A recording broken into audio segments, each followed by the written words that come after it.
The older you get, the more you realize, life is not about muscles, money, or charm. It's about wisdom. Because wisdom outsmarts everything else. When you master wisdom, you hold absolute power over yourself, and over the games people play around you. Pause. Soft background music begins today. I want to share with you 7 timeless Stoic life lessons that will teach you how to outsmart anyone, not with cruelty, not with lies, but with calm strength that no one can take away from you. When you reach your 40s and beyond, something changes. You no longer compete for attention the same way you did in your 20s. You don't chase every argument, every approval, every victory. Instead, you start to see life for what it truly is, a series of tests. Tests of your patience. Tests of your discipline. Tests of your ability to stand firm while others are shaken. But here is the problem: most people never learn how to pass these tests. They grow older, but not wiser. The Stoics knew something we often forget, that real power is not about controlling others, but about controlling yourself. And once you master yourself, no one can play games with you again. So today, I will share with you 7 Stoic rules for absolute power. Each is a life lesson you can carry into your 40s, 50s, 60s, and beyond. Each will help you live wiser, calmer, and stronger. Rule 1. Master your reactions. You know, as I look back on my own life, I realize something simple but powerful: most of the trouble I faced didn't come from what people said or did to me, it came from how I reacted. Maybe you felt it too. Someone cuts you off on the highway, and before you even think, your blood boils. A coworker says something unfair in front of others, and you snap back with words you regret later. Or maybe it's closer to home: your teenager talks back, your spouse says something sharp, and instead of staying calm, you let anger take over. I know that feeling. And for years, I thought reacting quickly meant I was strong. But the truth is, it only meant I was giving my power away. The Stoics saw this clearly, almost 2,000 years ago. Marcus Aurelius wrote, "You have power over your mind, not outside events. Realize this, and you will find strength." It took me years to really understand that. Power doesn't come from controlling others. It comes from controlling yourself. Let me tell you a story. There was a man I worked with years ago. I'll call him John. Meetings with John could be tense, because people often disagreed with him. But I noticed something about him. No matter how much people raised their voices, no matter how unfair their arguments, John never lost his calm. He never rushed to defend himself, never tried to talk louder than everyone else. He just listened. Sometimes he would smile softly, sometimes he would simply nod. And when he finally spoke, it was quiet, but clear. And his words carried more weight than all the shouting in the room. At first, I thought he was just slow to respond. But later, I realized something: his calmness wasn't weakness. It was discipline. He was the one in control, not the others. He mastered his reaction, and that mastery made him the strongest man in the room. I contrast that with myself in my younger days. I can still remember one time when a colleague made a sarcastic comment about me in front of others. My pride couldn't take it. I fired back instantly, trying to cut him down.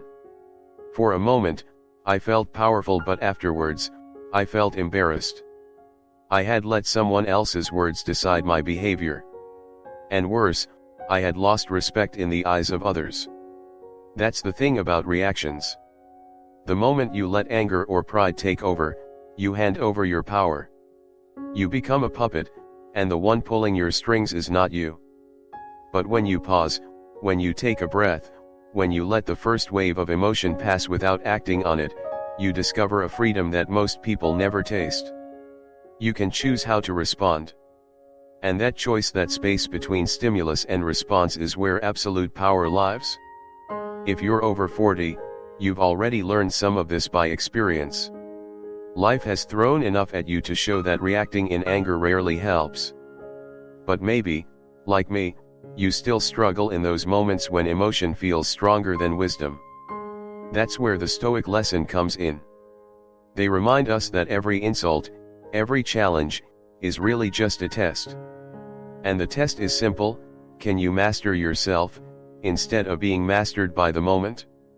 Here's the beauty of it: when you master your reactions, you don't just outsmart others, you outsmart life itself. The man who insults you loses his power, because you are untouched.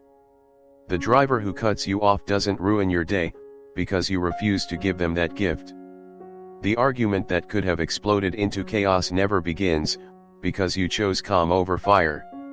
And isn't that real power? To walk through life untouchable, not because people are kind, but because you are strong? This is the first rule to master your reactions. Without it, none of the other rules will matter.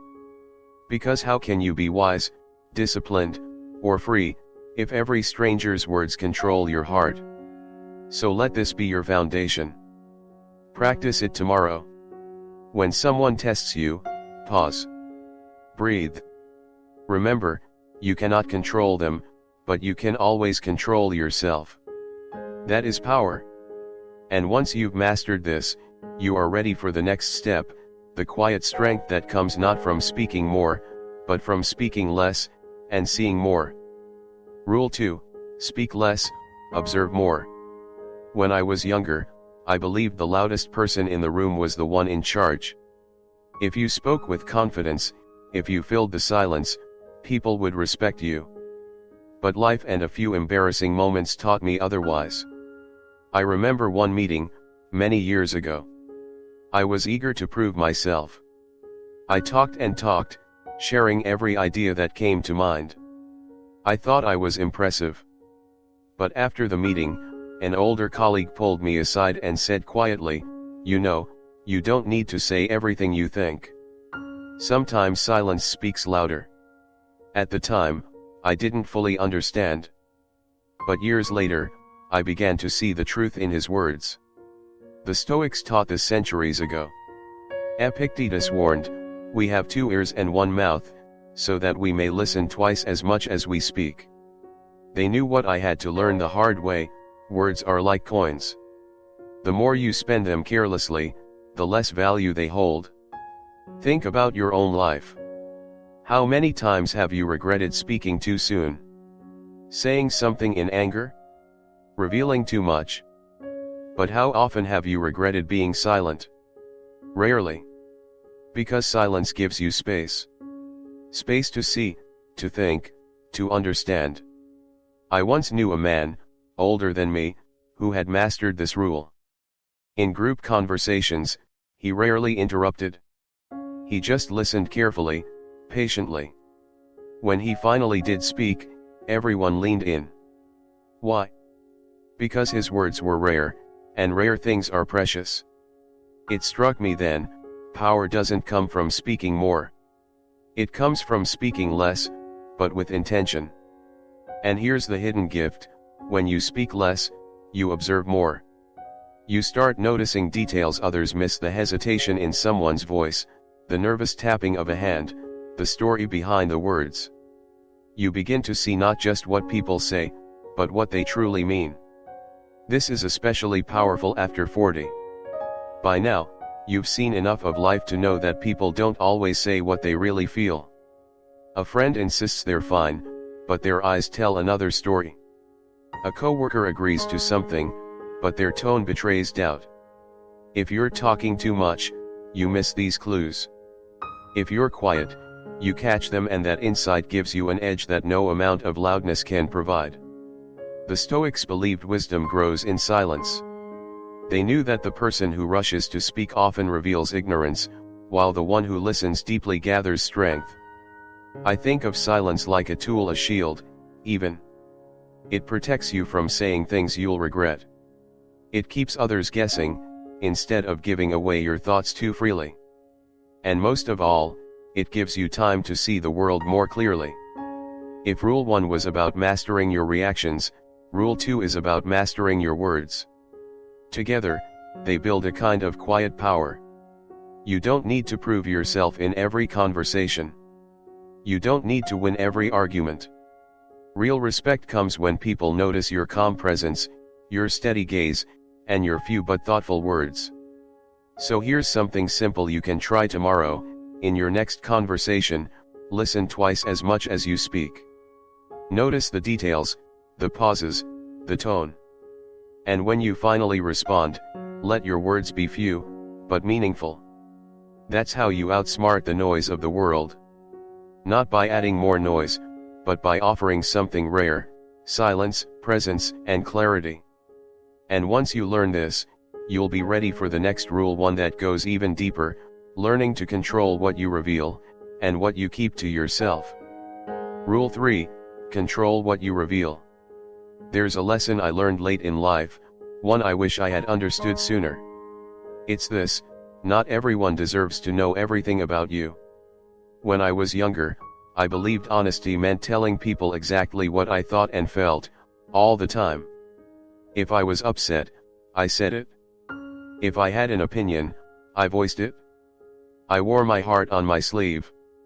And I thought that made me authentic, even strong. But with time and a few painful experiences, I realized something different. The more you reveal, the easier it is for others to use it against you.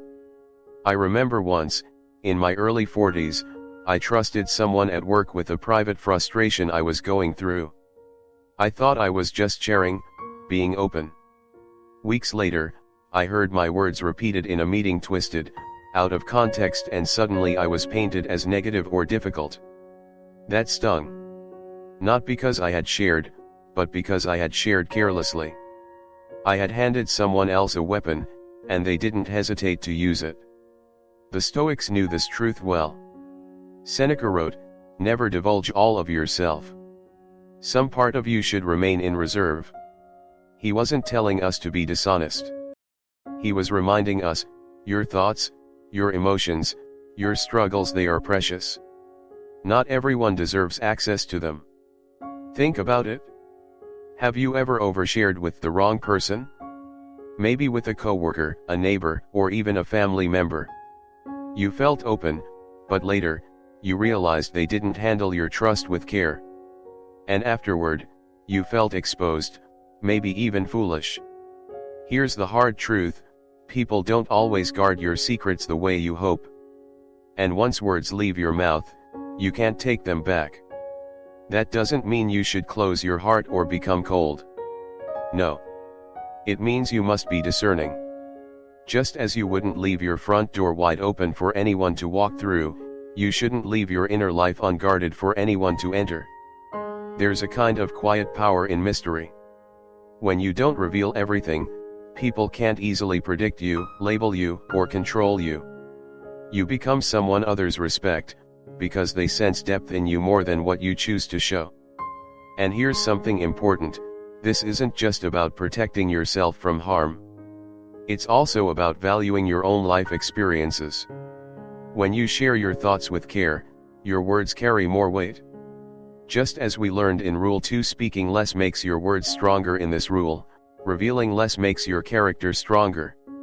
At this stage of life, past 40, you've likely gathered stories, lessons, scars, and triumphs that only you fully understand. Not all of it needs to be on display. Some of it belongs only to you, and that's a beautiful thing. Because when you control what you reveal, you stay in control of your own story. Let me put it simply: reveal enough to connect.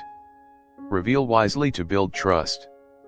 But never reveal so much that someone else holds the strings to your heart. That is not secrecy. That is strength. So far, we've learned to master our reactions, and to speak less so we can observe more. Now, with this third rule, you begin to guard your inner world, revealing yourself not out of weakness, but with choice and intention. And when you master this balance, you're ready for the next lesson, one that frees you from the sting of insults and criticism. Because once you stop giving people easy access to your emotions, you can finally rise above their words. Rule 4, detach from insults. There was a time in my life when an insult could ruin my entire day. A single careless word, a jab about my looks, my work, or my choices, and suddenly it was all I could think about. Maybe you know that feeling. Someone makes a cutting remark at a family gathering, or a coworker drops a sarcastic comment in front of others. You smile on the outside, but inside, it burns. And later, when you're alone, the words replay again and again, like a song you can't turn off. I've been there. More times than I care to admit. But as I've grown older, I've realized something: insults only have as much power as you give them. The Stoics understood this deeply. Epictetus taught, if someone reviles you, realize that it is their opinion. It is not your reality. In other words, an insult is nothing more than air. Sound waves. It doesn't actually touch you unless you let it. Let me share a story. Years ago, I was working under a boss who had a sharp tongue. He would often make little digs: you're too slow, that idea is weak, you'll never make it if you keep this up. At first, I fought back. I argued. I tried to defend myself. But all that did was give his words more weight. It was like wrestling with smoke: the harder I struggled, the more I felt trapped. One day, after another cutting remark, an older colleague pulled me aside and said, "Why do you let him rent space in your head for free?" That hit me. I realized my boss's words weren't chains, I was the one chaining myself to them. From then on, I started practicing something different. When he insulted me, I didn't fight back. I didn't even carry it with me. I simply let it pass through me, like wind through an open window. And you know what happened? His insults lost their sting. They stopped mattering. And eventually, he stopped bothering me at all. Here's the truth: insults are never really about you. They are about the person who delivers them. A bitter heart speaks bitter words. An insecure soul tries to drag others down. Once you see that, you realize the insult is not a mirror of who you are, it's a mirror of who they are. And if you're over 40, you've probably already seen this play out. People's unkind words often say more about their pain, their envy, or their weakness, than about you. But knowing that doesn't always make it easy. That's why the Stoics remind us, you are free the moment you stop caring about the opinions of others. Think of it this way: when a child calls you a silly name, you laugh it off. Why? Because you don't take it seriously. You know better. Well, it's the same with adults who throw insults. They may use bigger words, but the game is the same. If you don't take it seriously, it loses all its power. So here's the practice: the next time someone insults you, pause. Instead of defending yourself, ask, does this insult define me, or does it define them? And then let it go. Because you know who you are. Their words cannot change that. This is true freedom: to walk through the world without being chained by the tongues of others. To rise above pettiness, untouched by the noise. And once you've learned to detach from insults, you open the door to the next rule: controlling your desires, so that not even your own cravings can enslave you. Rule 5: Discipline equals freedom. When I was younger, I thought freedom meant doing whatever I wanted. Staying up as late as I pleased, eating whatever I craved, spending money the moment I had it. No rules, no limits, that was freedom, or so I believed. But over time, that freedom felt less like freedom, and more like chains. Because the late nights left me tired. The overeating left me sluggish. The careless spending left me anxious and broke. The older I get, the clearer it becomes: real freedom doesn't come from doing whatever you want. Real freedom comes from discipline. The Stoics understood this long ago. Epictetus said, "No man is free who is not master of himself." Freedom is not about removing all boundaries. It's about creating the right ones, the ones that protect your mind, your body, and your soul. Let me share a moment when this truth hit me. I was in my early 40s, struggling with my health. Too much fast food, too many late nights, too little exercise. I told myself, I'm free to live how I want. But in reality, I was trapped by my own habits. Climbing a single flight of stairs left me winded. My clothes didn't fit. And worse, I felt ashamed every time I looked in the mirror. One day, I decided to change. Not through a grand New Year's resolution, not through some expensive program. I simply started with one small act of discipline, waking up early to walk. Just 30 minutes, every morning. The first week was hard. The second was harder. But little by little, my body changed. My mind changed. And something else happened. I felt free. Free from shame. Free from excuses. Free from the weight of my own neglect. That's when I realized, discipline is not the enemy of freedom. It is the doorway to it. You see, discipline gives you choices. When you save money, you're free from debt. When you control your diet, you're free from illness. When you train your mind, you're free from anxiety. Without discipline, you are at the mercy of every craving, every impulse, every desire. That isn't freedom. That's slavery in disguise. And if you're past 40, you know this already. You've seen people your age who still chase every whim, every temptation, and you've seen the cost. Their bodies break down. Their relationships suffer. Their spirits feel restless. But you've also seen the opposite, those quiet few who live with discipline.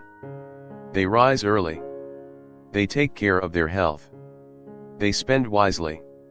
They keep promises to themselves. And what do you notice? They seem lighter, stronger, freer. The Stoics would tell us, discipline is a form of power. It means you are no longer controlled by things outside of you, not by food, not by money, not by anger, not by desire. You are in control. So if you want freedom, start with discipline. Don't think of it as punishment. Think of it as a gift you give yourself, the structure that makes everything else possible. Wake up early. Put your body in motion. Save a little more than you spend. Say no to what weakens you. Say yes to what strengthens you. Every act of discipline builds a foundation of freedom you can stand on for the rest of your life. And remember, discipline is not about perfection. It's about direction. Every day you choose discipline, you choose freedom. So far, we've mastered our reactions, learned the value of silence, guarded what we reveal, and detached from insults. Now, with discipline, we begin to take full control of our lives. And this sets us up for the next rule, perhaps the most powerful of all, focusing only on what you can control, and letting go of everything else. Rule 6, never fight every battle. When I was younger, I thought strength meant standing my ground in every disagreement. If someone challenged me, I pushed back. If someone insulted me, I defended myself. If someone questioned me, I argued until I won. But you know what I eventually learned? Winning every little battle doesn't make you strong. It makes you exhausted. The Stoics were wise about this. Marcus Aurelius wrote, "You have power over your mind, not outside events." Realize this, and you will find strength. Not every fight deserves your energy. Not every slight deserves your response. Let me share a story. In my 40s, I had a neighbor who loved to complain. If my grass was a little too long, he commented. If my trash bins weren't placed neatly on the curb, he made a remark. At first, I felt compelled to respond to everything. I argued, defended myself, explained. And each time, I walked away tense, frustrated, replaying the conversation in my head. Then one day, I asked myself, what am I really gaining by fighting him? The answer was, nothing. He wasn't changing. And I wasn't happy. So I tried something new. The next time he criticized me, I just smiled, nodded, and walked away. No defense. No argument. Just peace. And you know what happened? The problem stopped existing not because he changed, but because I chose not to give it power. That's when it clicked. Not every battle is worth fighting. In fact, most aren't. Think about your own life. How many small arguments have you had that didn't really matter? With a spouse, with kids, with co-workers, even strangers. Did winning those arguments really improve your life? Or did it just leave everyone drained? By the time you reach 40, you begin to see a deeper truth: peace is more valuable than proving yourself. Walking away is often a sign of strength, not weakness. Because it shows you know where to place your energy and where not to. The Stoics believed that the truly powerful person is not the one who wins the most fights, but the one who chooses the right fights. The ones that actually matter.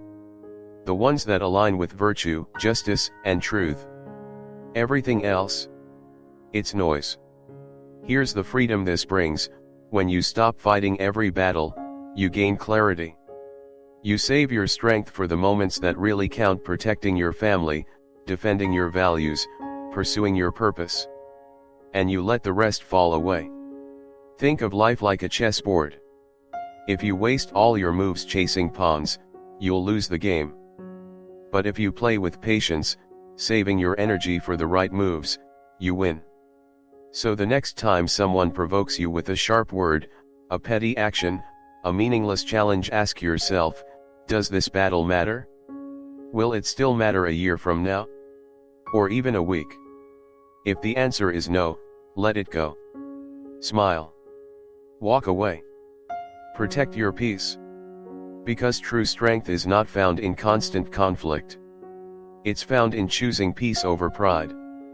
And once you learn this, you're ready for the final rule, one that ties all of these lessons together: living with purpose, and never wasting the precious time you have left.